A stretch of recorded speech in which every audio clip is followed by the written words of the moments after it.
Hey guys, welcome back to Sack's Garage. I'm Sack, and this is my garage. So we've got everything back in. Everything is hooked up with the exception of the two-step.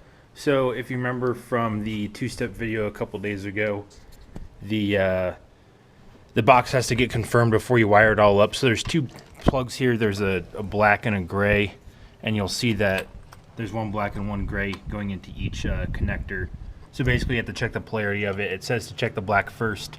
So we got it to a good ground. What you do is you turn on the ignition and see if that LED light comes on. So we will turn this on. And we got a red light, so good news. So what we'll go ahead and do is we've confirmed it. We'll get everything plugged up, mount this two-step, and take it for a test drive. All right, guys, so we got the two-step temporarily wired in. It is just hanging off the side of the car, as you can see over there. And the wires under the dash are just twisted together. But the way I set this up is I have this just push button on and off that is wired into the brake switch. So anytime the brake is activated, it sends a 12-volt signal to the smart junction box.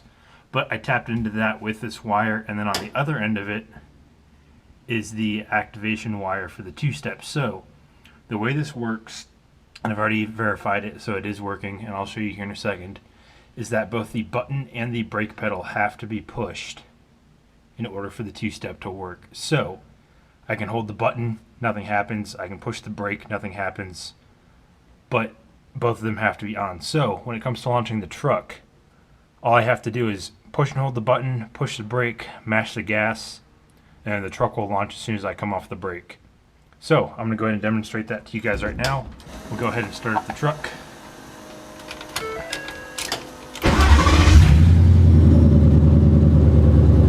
So you can see, I don't know how well you guys can hear me, but there's no red light on the box.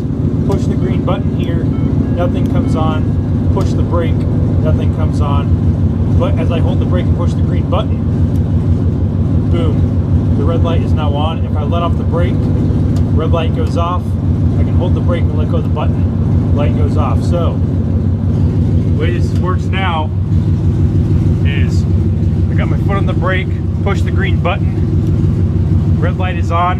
I have it set to 3,000 RPM.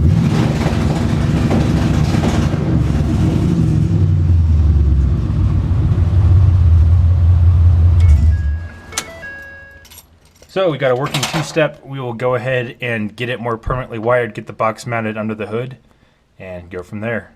All right, so everything's in the truck. It's time to go take it for a test drive. The tuner asked for an idle log. Already did that. Truck's nice and warmed up. But he asked for a 0 through 4th gear pull just to see how it's shifting, see what the torque slip is, and we can make some refinements from there. So let's go check it out.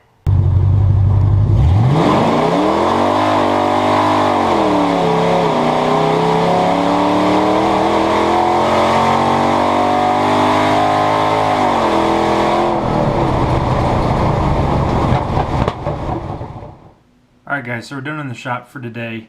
Got a couple quick things done after that video. So after got back, the trans temp was up to operating temperature, so we went ahead and checked the fluid. It was a little over serviced from swapping out the converter. Not quite sure how that happened, but pumped out maybe 12 ounces of fluid is what we got out to get it to the appropriate level. So got that. Hopefully it doesn't have any issues, but we'll check it a couple more times just to make sure that it's good.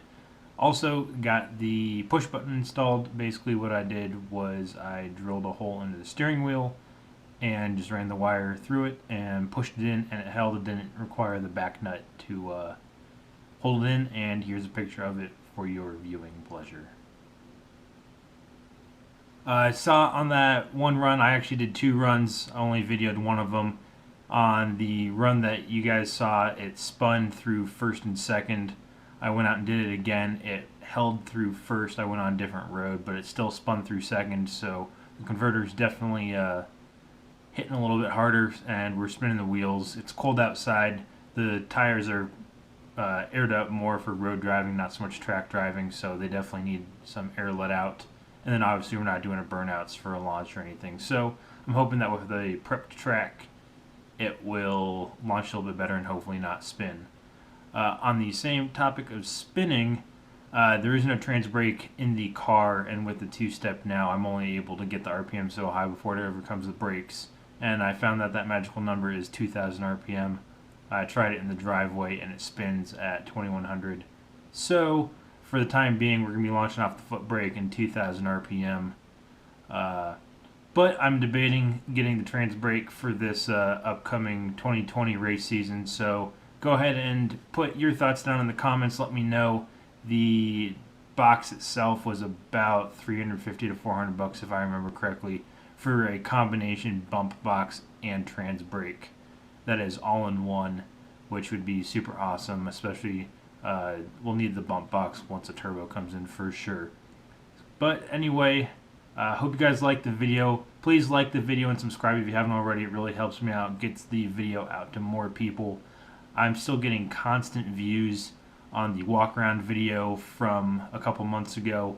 That seems to be the one that the algorithm likes, so please help me out, get the videos out to more people, and we'll see you next time.